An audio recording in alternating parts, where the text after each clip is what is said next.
ένα τρελό κορίτσο με μηνύσει, στον δρόμο όλοι σε κοιτούν.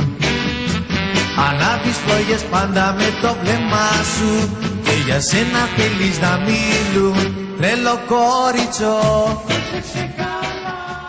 Εμείς ενδιαφερόμαστε για τα δικαιώματα όλων των ανθρώπων, είτε βρίσκονται στις γειτονικές χώρες, είτε σε άλλες πιο απομακρυσμένες. Το βεντινό σύνθημα είναι αφιερωμένο.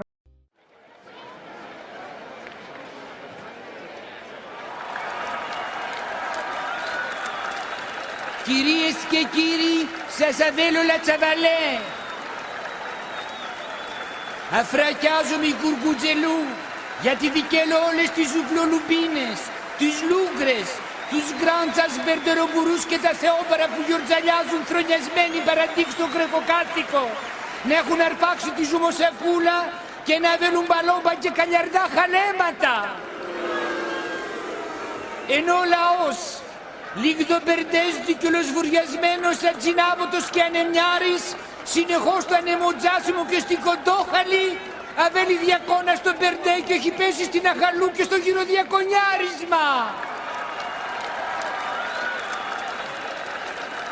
Σας αβέλω μπακαλούμπο να πρεσάρουμε και να βέλουμε κοντρατέμπο σε όλους τους κατέδες που τσεβέλουν κουσελιά στα όνειρά μας.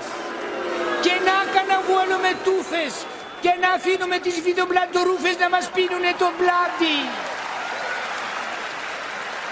Μόνο έτσι θα γλιτώσει μπαξ και λατζή μου τζόπουρη η Ελλάδα. Αλλιώς μας δικαίω να τζάμε τα τυραχά και να δικοκουτιαζόμαστε. Αβέλτε μου μόργα γαρογλασσό γιατί άφρισα η πλούκρο. Ούτσα και στο λατσοδίκελμα. Τι έγινε ρε μεγάλε, ποιος είναι αυτός πάλι? Καλά ρε πλάκα μου κάνεις. Εσύ δεν είπες γίνεται χαμός σε αυτή τη χώρα και δεν βγαίνει ούτε ένας πούστης να μιλήσει? Ναι, το είπα, αλλά αυτός ποιος είναι? Ο πούστης, που έλεγες?